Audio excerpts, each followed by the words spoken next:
오늘 우리에게 허락하시는 하나님의 말씀은 시편 105편 1절에서 45절까지 말씀입니다. 너희는 주님께 감사하면서 그의 이름을 불러라. 그가 하신 일을 만민에게 알려라. 그에게 노래하면서 그를 찬양하면서 그가 이루신 놀라운 일들을 전하여라. 그의 거룩하신 이름을 찬양하여라. 주님을 찾는 이들은 기뻐하여라. 주님을 찾고 그의 능력을 힘써 사모하고 언제나 그의 얼굴을 찾아 예배하여라. 주님께서 이루신 놀라운 일을 기억하여라. 그 이적을 기억하고 내리신 판단을 생각하여라. 그의 종 아브라함의 자손아, 그가 택하신 야곱의 자손아, 그가 바로 주 우리의 하나님이시다.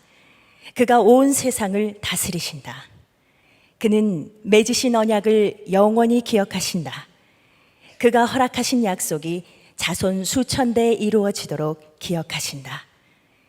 그것은 곧 아브라함과 맺으신 언약이요, 이삭에게 하신 맹세요, 야곱에게 세워주신 율례요, 이스라엘에게 지켜주실 영원한 언약이다.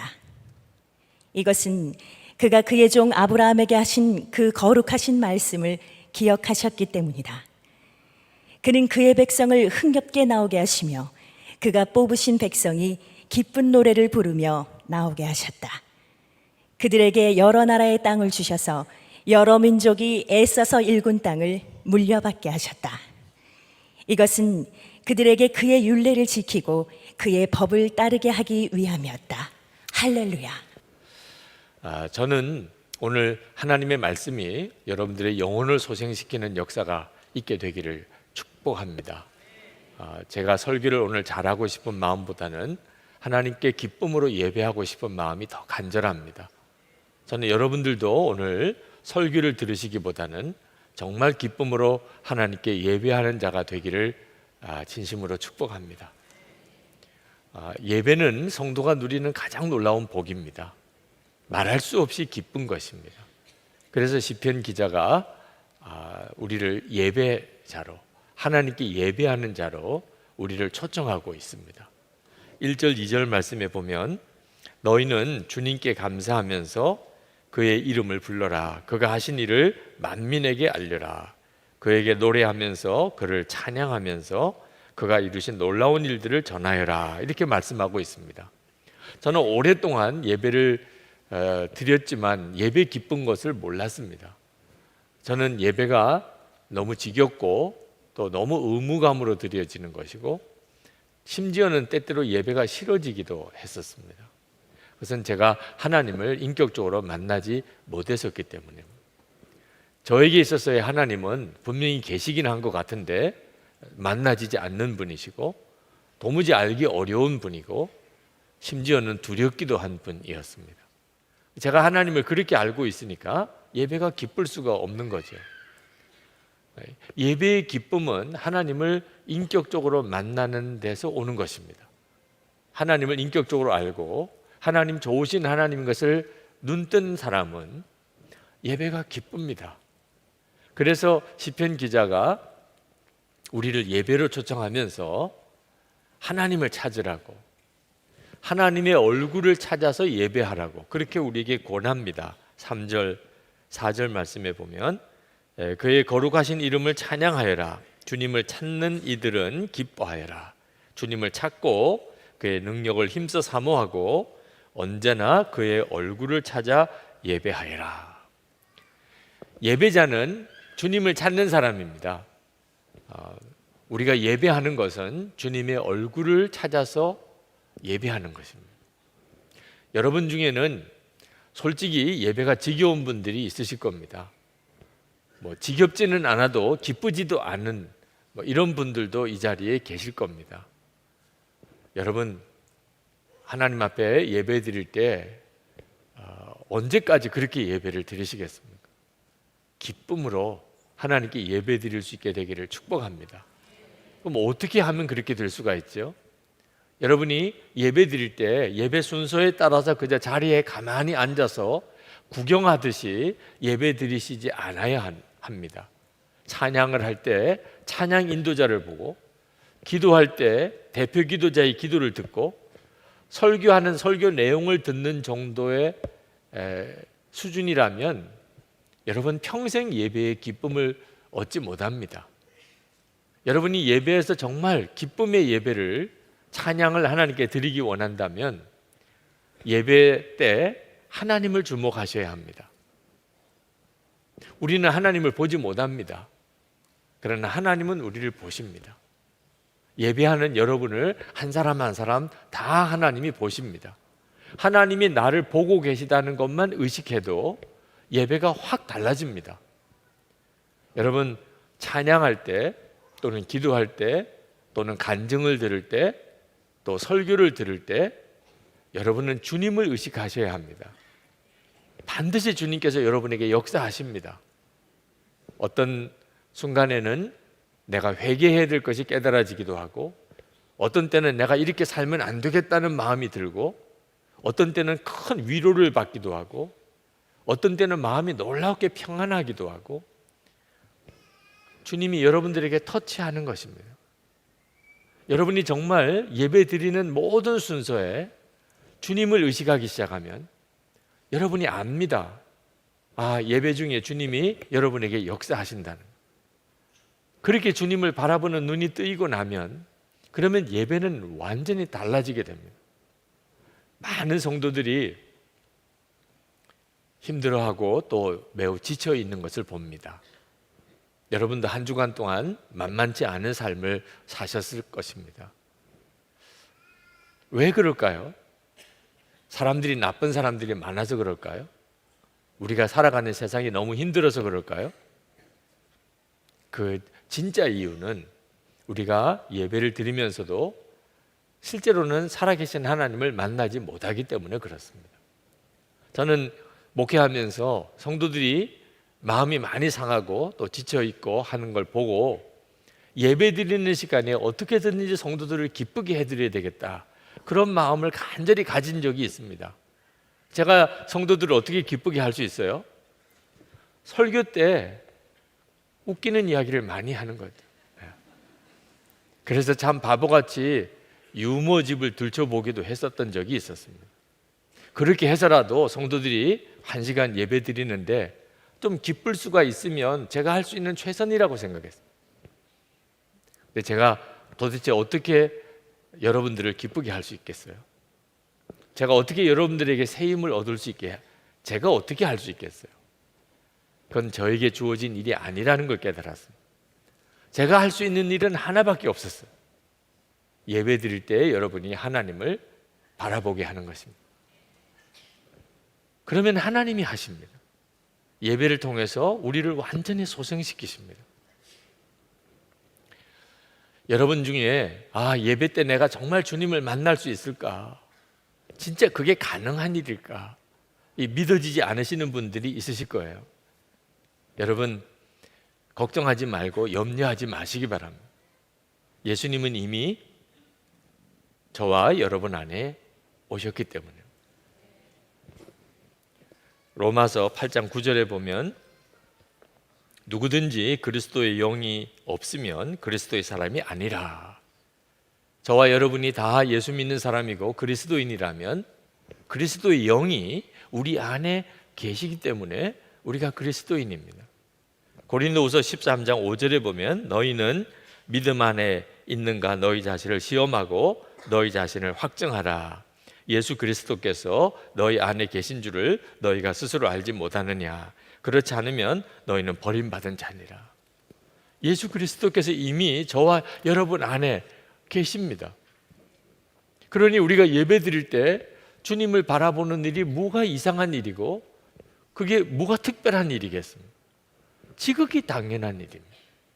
오늘 이 시간에 예배 드리는 여러분들은 다 주님을 만날 수 있게 되어 있습니다.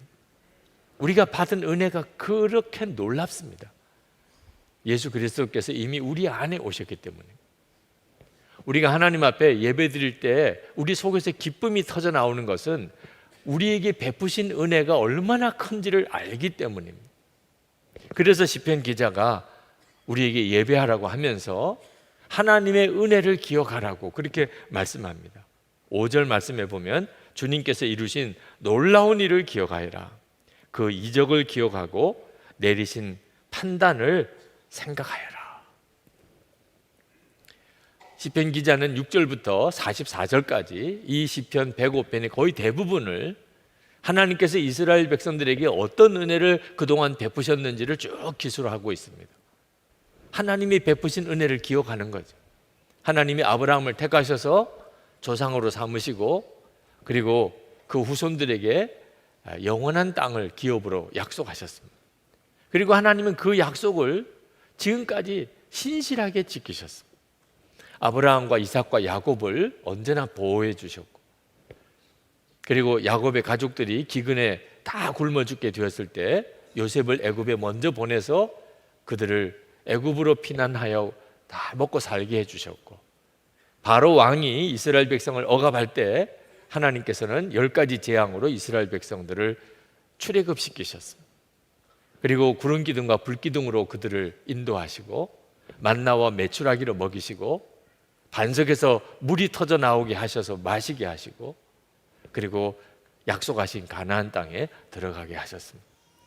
이스라엘의 역사를 쭉 훑어보면서 하나님이 그동안에 어떤 은혜를 주셨는지를 시편 기자가 고백합니다. 그러니까 하나님의 은혜를 기억하는 사람은 하나님이 지금도 우리와 함께 계시다는 것에 대해서 놀라운 눈이 뜨이게 됩니다. 그래서 예배하게 되는 거죠. 여러분, 우리가 예수를 믿은 우리는 이스라엘 백성들보다 더 놀라운 은혜를 받고 있습니다. 여러분 중에 내가 무슨 은혜를 받았지? 나 진짜 요즘에 살기 힘든데 하나님이 내게 뭐 좋은 거 주신 게 있나? 이렇게 생각하시는 분들 혹 계시다면 십자가를 주목해 보세요. 예수 그리스도의 십자가, 그 속에 하나님이 우리에게 주신 은혜, 이스라엘 백성들이 지금까지 역사를 통해서 받은 모든 은혜와 비교할 수 없이 크신 은혜, 그 은혜를 여러분이 알게 됩니다. 하나님께서 우리를 영원히 지옥에 가게 하지 않으시고 우리가 지은 죄를 하나님의 독생자 예수 그리스도가 오셔서 대신 지고 십자가에 죽으시고 그리고 부활 승천하신 다음에 다시 우리 심령 속에 임하게 하신 그 십자가의 은혜, 거기에 제외된 사람이 있습니까? 그 십자가의 은혜를 부족하게 받은 사람이 있습니까? 한 사람도 없습니다. 십자가의 은혜를 알고 나면 지금도 우리와 함께 계시는 주님을 바라보는 눈이 확 열리게 됩니다. 그리고 우리 예배가 달라지는 거죠. 기쁨으로 충만한 예배를 드리게 됩니다. 제가 부목사 시절에 구파발에서 압구정동까지 교회를 나오시는 분이 계셨는데 여자 성도님이십니다. 하루는 제가 예배 안내를 서면서 성도들을 맞이하는데 그분이 예배당에 들어오시는데 맨발이에요. 신발을 신지 않고. 말을 하지 않아도 그날 무슨 일이 있었는지 알 것 같으더라. 그 남편이 아내가 교회 가는 것을 정말 싫어했어요. 그날 아침에 아내의 신발이라는 신발은 다 내던져버렸어요. 그리고 대문을 잠궈버렸어요.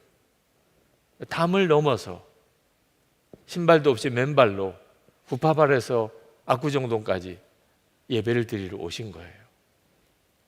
은혜를 아는 사람, 정말 은혜를 깨달은 사람은 하나님께 예배드리고자 하는 간절한 열망이 있고 그건 그 어떤 것으로도 막을 수가 없습니다. 이번 토론토 코스타 때 마지막 날 간증을 하는 남자 청년 하나가 그 간증 중에 이런 이야기를 하더라고요. 자기가 은혜 받은 때가 언제냐면 11살 때 처음이라는 겁니다. 초등학교 다닐 때예요. 아니, 초등학교 다닐 때 무슨 은혜를 받았나, 예수님을 그날 영접을 했는데 수련회 때 그때 자기 마음속에 너무나 놀라운 기쁨이 생겼다는 거예요. 나도 의지할 분이 있다. 그게 너무 기쁘더라는 거예요. 초등학교 다니는 11살 된 아이가 나도 이제 의지할 분이 있다는 게 그렇게 기쁘더래요. 그리고는 예배가 완전히 달라졌다는 거예요. 여러분, 초등학교 다니는 아이도 십자가의 복음으로 주님을 만나는 눈이 열리게 된다면 여러분 모두는 다 그 은혜의 초청을 받고 있는 사람입니다.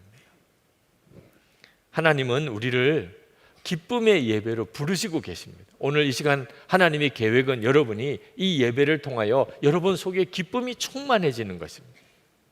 43절에 보면 그는 그의 백성을 흥겹게 나오게 하시며 그가 뽑으신 백성이 기쁜 노래를 부르며 나오게 하셨다. 할렐루야. 우리를 하나님께서 예배자로 부르시는 하나님의 계획이 여기에 나옵니다. 기쁨으로 하나님 앞에 나오게 하시는. 왜 그렇게 하실까? 마지막 절에 보면 하나님이 우리를 기쁨으로 예배하게 하시는 하나님의 진정한 뜻이 나옵니다. 이것은 그들에게 그의 율례를 지키고 그의 법을 따르게 하기 위함이었다. 할렐루야. 하나님이 우리를 하나님께 예배하게, 기쁨으로 예배하게 하시는 이유는 우리가 이 세상에 사는 동안 세상에 끌려 살지 않고 하나님의 율례를 지키고 하나님의 법대로 사는 그런 삶을 살게 하기 위해서라는 것입니다.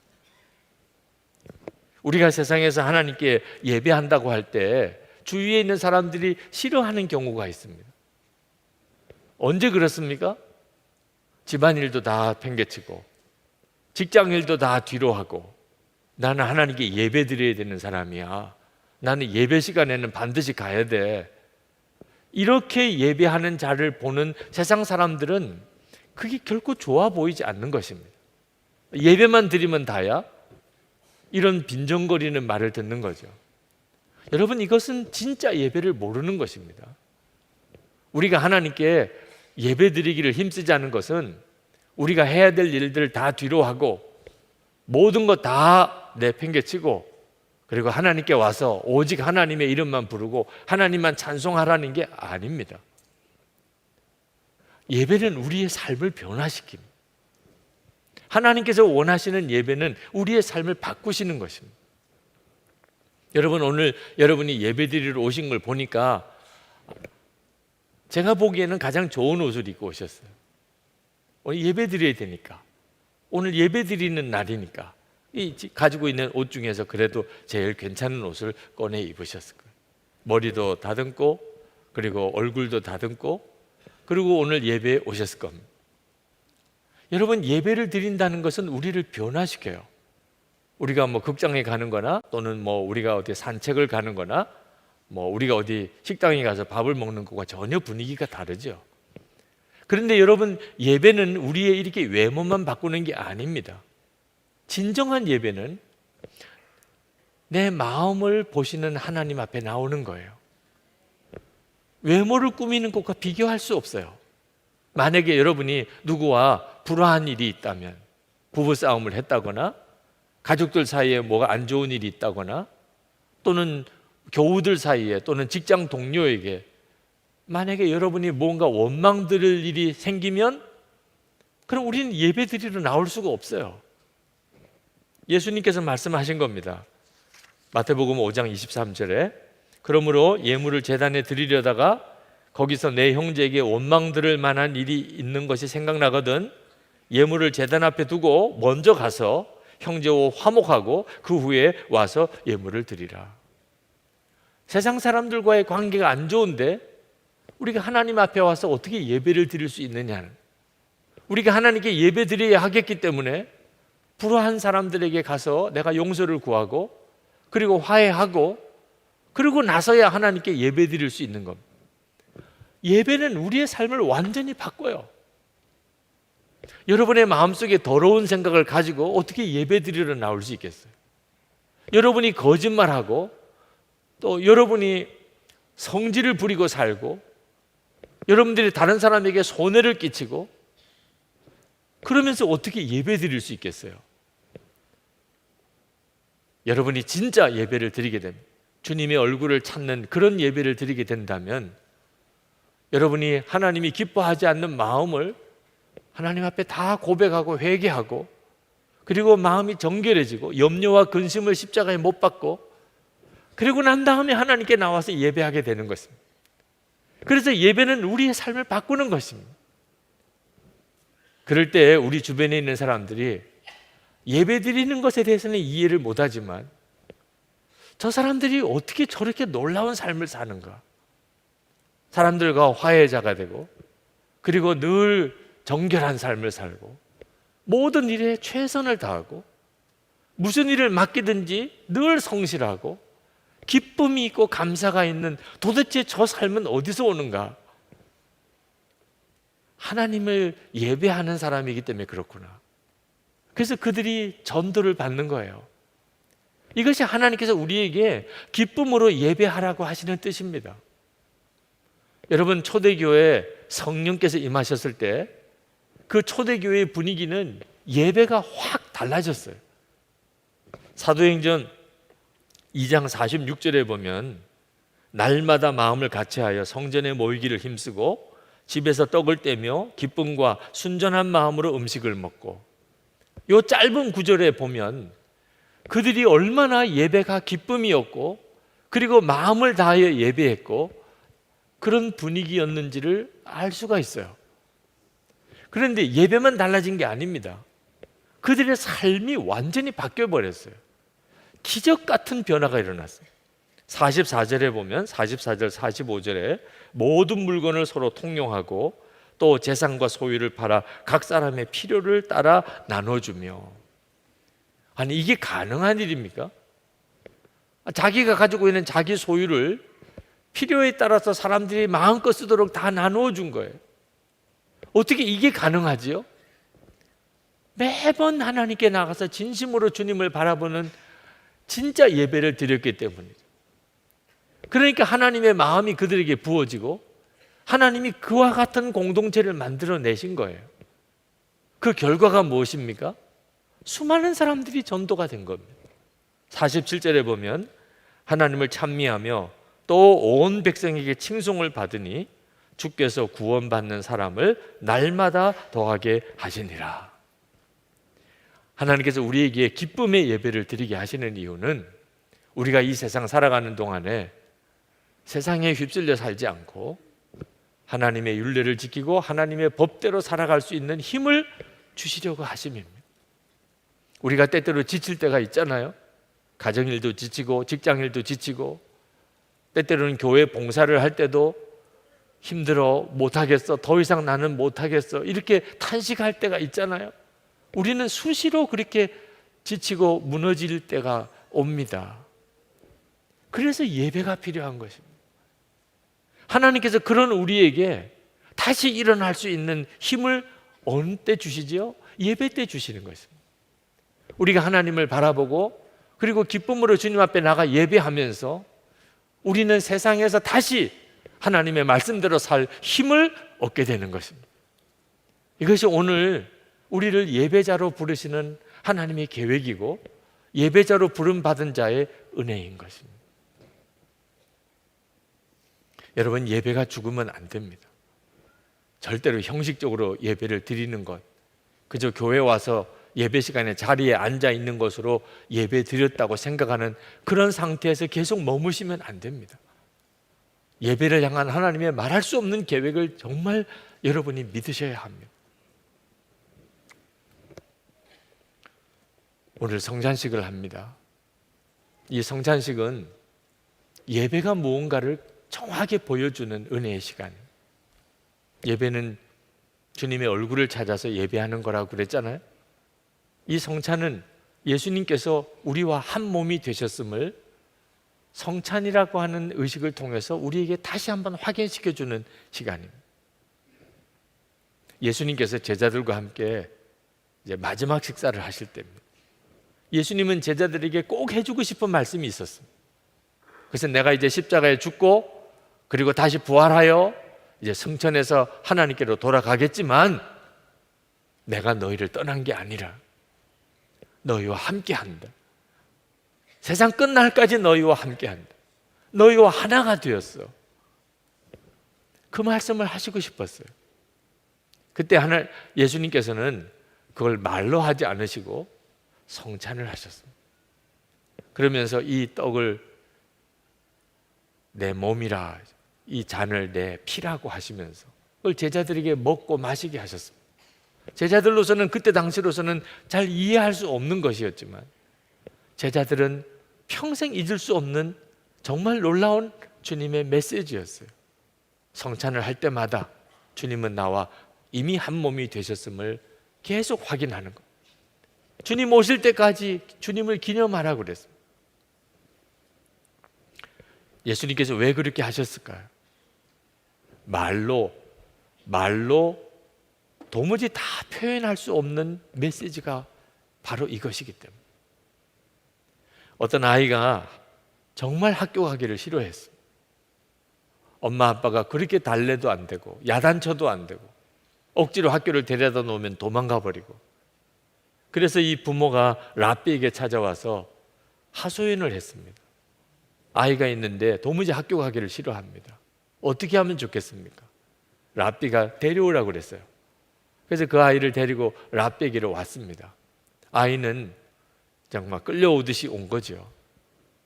랍비가 그 아이를 보고 한마디로 학교 가라는 말 안 했습니다. 웃는 얼굴로 그 아이를 맞아주고 그리고는 그냥 꼭 안아주었어요. 한참을 그렇게 안고 있었습니다.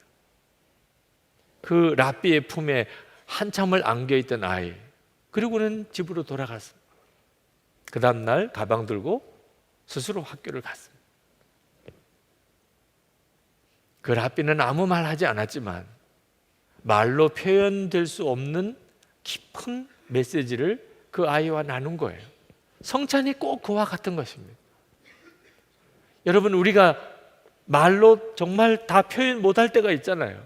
예를 들면 연인들끼리 사이에 입맞춤을 말로 어떻게 설명해요? 그걸 어떻게 말로 다 정확하게 전달할 수 있어요? 입맞춤 그것으로만 해결할 수 있는 거죠. 성찬은 예수님과 포옹하는 시간. 여러분, 오늘 성찬할 때 꼭 기억하십시오. 주님이 여러분을 꽉 안아주시는 시간, 주님과 거룩한 입맞춤을 하는 시간입니다. 내가 너와 함께 한다. 내가 너와 한 몸이야. 여러분이 이 예배를 정말 알고 나면, 그리고 실제로 누리고 나면, 그러면 어떤 어려움도 이길 힘을 얻어요. 어떤 형편에서도 하나님의 말씀대로 살 수 있는 힘을 얻어요. 제가 이번 토론토 큰빛교회 부흥회를 인도하러 갔는데 이면수 목사님 석방되고 그 다음 주간에 온 교회가 잔치 분위기예요. 주일 예배를 드리고 그리고 관고하기를 저와 부흥회 강사로 온 저와 이번에 석방되어 오신 이면수 목사님, 담임 목사님 이제 로비에 서 계실 텐데 인사들 하고 가십시오. 이렇게 광고를 하시더라고요. 제가 이면수 목사님 옆에 섰습니다. 그리고 이제 성도들이 나와서 인사를 해요. 힘들어 죽는 줄 알았어요. 뭐 딴 때 같으면 간단히 인사를 하고 지나가거나 뭐 인사를 안 하시는 분들도 있거나, 그래서 뭐 인사를 해봐야 그게 그렇게 힘들다고 느껴질 수 없는데, 그날은 전 교인들이 인사를 하러 섰어요. 그것도 그냥 간단히 악수만 합니까? 2년 반 억류되었다가 풀려나신 담임 목사님, 얼마나 하고 싶은 이야기가 많았겠어요. 끌어안기도 하고 눈물을 흘리면서 서로 문안도 하고, 저는 옆에 서서 그 전교인 인사하는 걸 옆에 서서 다 지켜봐야 되는. 그러나 힘들기만 한 게 아니었어요. 제가 옆에서 그 이면수 목사님을 교인들이 인사하는 것을 옆에서 지켜보면서 고난이 면류관이구나, 그게 너무 강하게 왔어요. 2년 6개월 동안 북한에 억류된 것은 얼마나 힘들고 고통스러운 시간이었겠습니까? 그런데 그 고난이 면류관이에요. 그걸 옆에서 보겠더라고요. 도대체 어떤 힘으로 그 2년 6개월을 버텨냈을까? 2년 6개월이라고 정해졌다면 차라리 모르겠는데 형은 종신형을 받았습니다. 석방되기 15분 전까지 알 수가 없었다고 그랬어요. 그분이 어떻게 거기서 믿음을 지키고 그리고 평강을 지키고 살 수 있었을까요? 이면수 목사님의 고백 속에서 답이 있더라고요. 2년 6개월 130주일을 보내는데 혼자서 130번의 주일 예배를 드렸었느라. 그 고백을 하시더라. 혼자서 주일 예배를 130주를 드렸어요. 무슨 은혜로운 설교가 있었습니까? 아니면 참 은혜로운 찬양팀이 있었겠어요? 혼자서예요. 그것도 24시간 감시 카메라 앞에서 하나님께 드리는 예배예요. 그러나 빠지지 않고 매 주일마다 하나님께 주일 예배를 드렸었다는. 예배가 어떤 형편에서도 이길 힘을 얻게 하는 것입니다. 예배가 있으면, 진짜 예배가 있다면, 그러면 우리는 세상 두려워할 이유가 없는 것입니다. 여러분의 삶 속에서, 여러분의 삶의 모든 형편 속에서 그렇게 하나님께 정말 예배드리고, 그리고 세상을 이길 힘, 여러분의 영혼이 소생하는 하나님의 은혜를 다 누리게 되기를 축원합니다. 이 시간에 우리 기도하고 성찬을 받겠습니다. 여러분, 여러분의 마음의 심령 속에 정말 하나님께 간절한 갈망을 올려드리기를 바랍니다. 주님, 주님의 얼굴을 찾아서 예배하는 자가 되기를 원합니다. 제 삶의 모든 순간의 영역 속에 제가 하나님께 예배하는 자가 되기를 원합니다. 기쁨으로 하나님께 예배하며 내 영혼이 소생하여 내가 가정을 살리고 내가 일터를 살리고 내 주변에 있는 모든 사람들에게 하나님의 은혜를 공급하는 자가 되기를 원합니다. 주님, 역사해 주옵소서. 우리 다 같이 통성으로 기도하겠습니다.